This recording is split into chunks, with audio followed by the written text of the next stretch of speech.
Very good. I trust you've had a fruitful day. I don't say happy, but I hope it has been happy. Namo tassa bhagavato arahato samma sambuddhassa. Namo tassa bhagavato arahato samma sambuddhassa. Namo tassa bhagavato arahato samma sambuddhassa. Homage to the Buddha, the blessed, noble, and fully self-awakened one. I just want to knock something off here. That's it. That's better. Good. Right. So we had a break yesterday for the moon day. The next discourse I want to look at is a discourse that's written about this man called Upali, and again it touches upon karma. So I thought it's a long discourse, split it into 2 nights. So I thought it might be good to just revise quickly what we've done so far on karma, and then move on to this. So if you remember, the first thing that really connects us to what's happening now is the that law. Because that happened in the past, this happens now. Because that didn't happen, this doesn't happen now. Because this happens now, this happens now. Because this didn't happen now, this doesn't happen now. And one was this linear causality, which gives us a feeling of fate, and the other one was an immediacy, a contingency, which gives us a feeling. When you put them both together, then you get this continuous creativity. So that was the first thing. Although that was connected to dependent origination, it still applies, of course, to all the events that happen in our lives. And then we had oh dear me, where is it now? Just a minute. Here we are.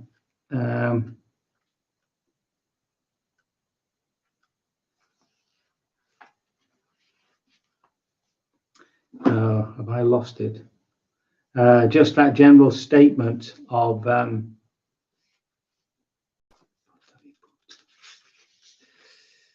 we are heirs to our karmas, owners of our karma, born of our karma, and so on and so forth. I seem to have lost the page, unfortunately. Trying to find it amongst 150 different discourses is going to be a bit difficult. But at least the Buddha's stressing there this the importance of. Oh, what a shame I can't remind you of it.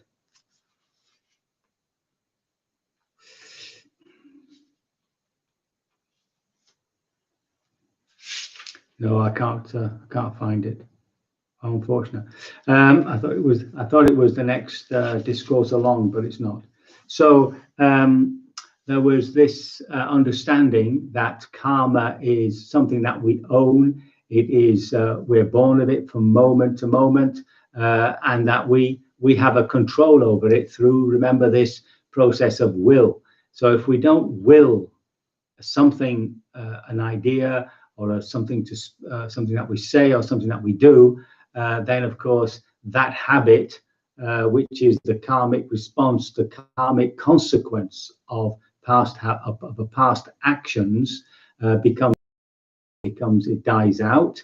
And if we reinforce those actions or habits that we feel are wholesome, then we do it. We reinforce it through the way we think, the way we speak, and of course our actions. So that's the karmic thing. And then there was this problem of, well, what's your personal karma? So that's really almost impossible to tell, because there's so many factors that come into any present moment. Remember, there was all the business of the earth, physics and chemistry, whatever happens, tsunamis, earthquakes and all that, and the good weather we've had, and now it's horrible. All that is not our personal karma. And it's the same with the seed, with the body we've received from our parents. That's not personal karma. What we do with it is, but the actual physicality of our nature is something that's been given to us through past generations. And then we had the mind. So the mind also has a way of working. It's certain programs are set, like for instance, the ability to learn language. We also mentioned this whole business of social conditioning.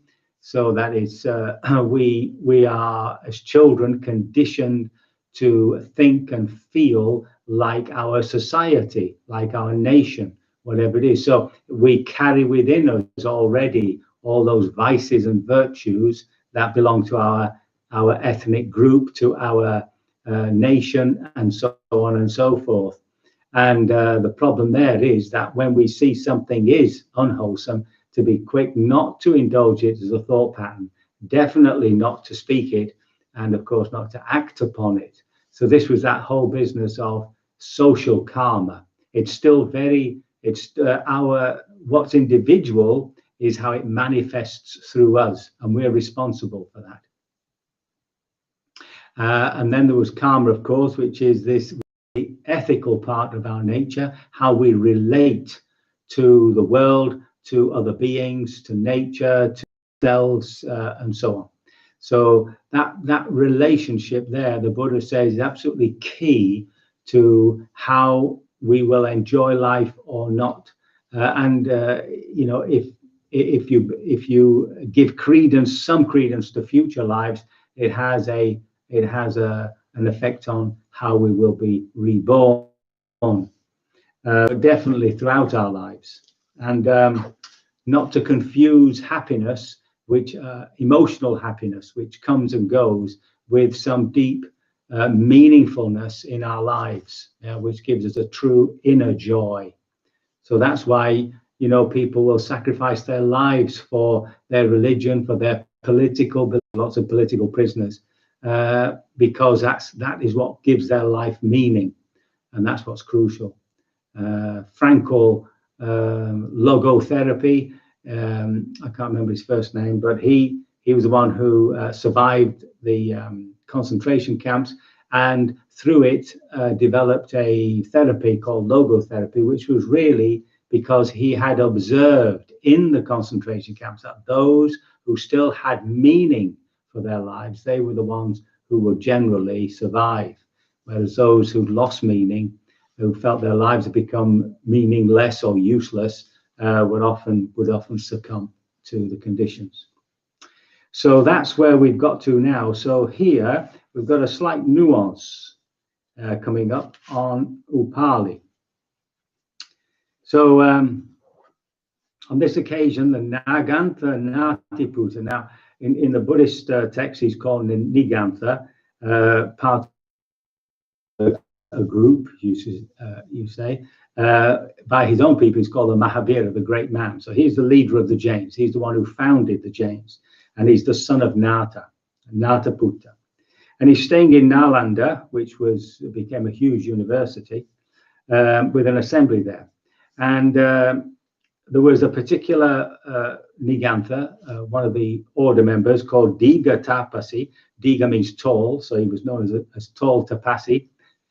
And he was wandering for alms around there when he came across the Blessed One, who was sitting in Pavarika's mango grove. And so after they exchanged greetings, etc., he took a low seat and sat to the side. So in other words, he's honoring the Blessed One. And the Blessed One asks him, Tapasi, how many kinds of action does the Nigantha Nataputta describe for the performance of evil action, for the perpetration of an evil action? So in other words, what sort of action, right? So he's thinking about mind, speech, or body would create an evil action. So Nigantha, Tipasi replies, the Nigantha Nataputta is not accustomed to use the word action. So this is the Buddha's word kamma, an action, a doing. The Nigantha Nataputta is accustomed to the description of rod. Now, the word for rod is danda, which is a walking stick, but then, of course, it became a beating stick. So every time we do something evil, it was like we beat ourselves, and hence the leader of the Jains would call them a rod. Then Tipasi, how many kinds of rod does the Nigantha describe for the performance of evil, for the perpetration of evil? So he says the Nigantha describes 3 kinds of rods, and they are the bodily rod, the verbal rod, and the mental rod. So we have to remember that Tipasi or the Nigantha taught that actions which were not intended but did harm still had karmic consequences. So I remember, for instance, walking in the dark, fairly dark, while I was at Gaia House, and inadvertently stood upon a snail, and of course that crunching sound, and then the squish. So of course I lifted my foot as soon as I could, but of course the poor snail had died or was dying. Now, of course, I didn't mean to do that. That was not a purposeful act. But that doesn't mean to say that the snail didn't suffer, you see. And so, in a sense, what the Nigantha is arguing is that, well, you still cause suffering either by carelessness or by accident. It doesn't matter. You've caused suffering, and therefore there's some karmic result, you see. But let's carry on. He says, well, how then, Tipasi, the Buddha asks, is the bodily rod, the verbal rod, another, and the mental rod still another? So this is the meaning that whether you mean it or not, you still have the karmic consequence. The bodily rod is one, friend Gautama, the verbal rod is another, and the mental rod is another. Of these 3 kinds of rod, Tapasi, thus analyzed and distinguished, which kind of rod does the Nigantha describe as the most reprehensible for the performance of evil action, for the perpetration of evil action? The bodily rod, the verbal rod, or the mental rod? Of these 3 kinds of actions, friend Gautama, he describes the bodily rod, the actions by the body, as the most reprehensible for the performance of evil action, for the penetration of evil action, and not so much the verbal or the mental rod. So now we have this exchange, because remember, they don't have mobile phones to record anything in those days. Do you say bodily rod, Tapasi? I say the bodily rod, friend Gautama. You said the bodily rod, Tapasi. I did say the bodily rod, friend Gautama. So you actually did say the bodily rod, Tapasi. I did say the bodily rod, friend Gautama. Actually, I'm adding to it just to make it a bit more palatable. And thus the Blessed One made Nigantha maintain his statement up to a 3rd time. So that's to be absolutely sure that this is what you mean. Now the Nigantha Tapasi asked the Blessed One, and you, friend Gautama, how many kinds of rod do you describe for the performance of evil action? Tapasi, the Tathagata, remember that's how he referred to himself, the transcendent one, the one who had arrived, yes, the one who had arrived. The Tathagata is not accustomed to use the description rod. The Tathagata is accustomed to use the word action. So one was danda, which is the rod for beating, beat oneself with bad actions. And the Buddha uses the word kama, which means action. So remember, literally, kama is just the action. The consequence is vipaka, right? If you come across those 2 words. These days, of course, we've accepted the word karma really to mean, your comeuppance. Friend Gautama, how many kinds of action do you describe? There are 3 kinds of actions, the bodily, the verbal, and the mental. Oh, then, friend Gautama, is the bodily reaction, verbal reaction, and mental reaction still another? In other words, are they not? Are they separate actions, like in the Jain system? And the bodily action is one, the verbal action is another, and the mental action is still another. But of these 3 kinds of actions, thus analyzed and distinguished, which kind of action do you describe as the most reprehensible for the performance of evil action, penetration of evil action? Is it the bodily, the verbal, or the mental? Of these 3 kinds of actions, Tipasi, thus analyzed and distinguished, I describe the mental action as the most reprehensible for the performance of evil. Did you say mental action, friend Gautama? I did say mental action. Do you say the mental action, friend Gautama? I say the mental action. So you say that the mental action is the cause of the performance of evil, friend Gautama. I did say it. So for 3 times, you see. Thus, the Nigantha made the Blessed One maintain his statement up to the 3rd time, after which he rose from his seat and went to the Nigantha Nataputta. So he left after that, so he didn't get into conversation any further.